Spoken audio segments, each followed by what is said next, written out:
The stranger dropped his wet bag on the floor and smiled again. The smile was calm, but his eyes were sharp, searching. The police officer stepped forward. "Who are you?" The man wiped the rain from his face and said quietly, "I'm looking for someone who slept here, a young woman." The butcher's wife froze. The butcher's hand twitched near the counter. The officer looked puzzled. "What's her name?" The stranger replied, "Ngozi." The room went silent. The only sound was the drip of rainwater from the man's clothes. He pulled a photograph from his Bible and held it out. It was Ngozi, smiling, alive, wearing her light blue jacket and yellow top. The police officer gasped. "You knew her?" The man nodded slowly. "She was my sister." Everyone turned to look at the butcher couple. The wife's lips trembled. The butcher stared at the floor. "I've been looking for her for 2 weeks," the man said, his voice breaking. "She told me she was coming here for a job interview." The officer asked gently, "What made you come here tonight?" The stranger replied, "She appeared to me, in a dream. She said, 'Come to Restwell Lodge.'" They buried the truth behind the kitchen. The police officers exchanged glances. The butcher stepped back slowly, sweat rolling down his face. One of the officers ordered, "Search the kitchen again." They rushed in with flashlights. The stranger stood by the door, whispering a prayer, his Bible open. The wind outside howled, rattling the windows. Then suddenly, a loud clang came from under the stove. An officer bent down, pulling at the metal plate beneath the fire pit. There was a hollow sound. They forced it open, and the stench that came out made everyone step back. Inside the hidden pit were bones, fresh ones, and a gold necklace still shining under the flashlight. The butcher's wife screamed and fell to her knees. The butcher tried to run, but the stranger grabbed him by the shirt. "Where is my sister?" he shouted, tears in his eyes. The officers handcuffed the man as he struggled, shouting. The wife kept crying, "It was him. It was him. I begged him to stop." The butcher looked at the stranger and sneered. "She's part of us now," he said coldly. "Everyone who eats here tastes a piece of our guests." The room fell silent. Even the rain stopped. The stranger stared at him in horror. The police dragged the couple out, but as they left, the lanterns in the room flickered again, brighter, and the pot on the stove began to boil by itself. From the bubbling pot came a faint whisper, "Brother."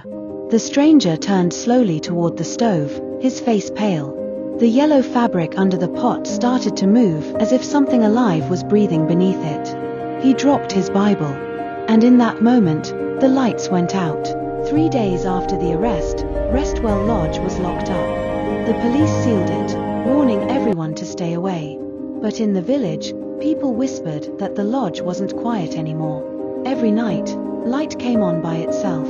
And sometimes, they said, a woman's voice could be heard, whispering softly from inside the kitchen. Meanwhile, at the police cell in town, the butcher sat on the floor, staring into space, eyes dark and empty. His wife was in the next cell, trembling, muttering prayers that made no sense. That night, something strange happened. Around midnight, the police officer on duty heard footsteps. Slow, soft, deliberate. He looked up, but no one was there. Then a faint humming started. A woman's voice, singing gently, like a lullaby. He froze. The sound was coming from the cells. He rushed down the corridor with his flashlight and stopped. The butcher's wife was standing at the bars, eyes wide open, staring at something unseen. Her voice shook. "She's here. She's here for him." The officer pointed his light inside the husband's cell and dropped it in shock. The butcher was no longer sitting. He was standing in the corner, his body shaking violently. Steam rose around him, like heat coming from his skin. "Who's there?" the officer shouted. The butcher turned slowly, and his eyes were glowing red. He opened his mouth, but it wasn't his voice that came out. It was Ngozi's. "You fed on the innocent," she said, her voice calm and cold. "Now, you'll feed on your own soul." The lights in the corridor flickered wildly. The walls vibrated. The officer tried to run, but the air turned thick, hot, choking. When backup arrived minutes later, the scene was like a nightmare.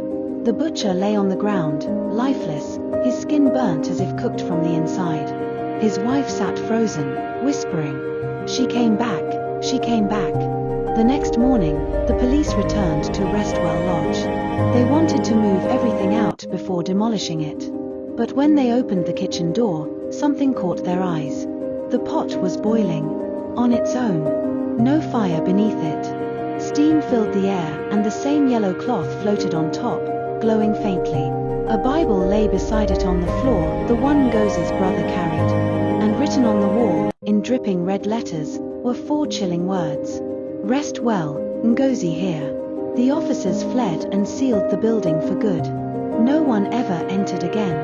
But villagers still say, if you drive past the road at midnight, you'll see the lodge lights come on, and hear a woman's voice, humming softly from the kitchen. Watch out for the final chapter.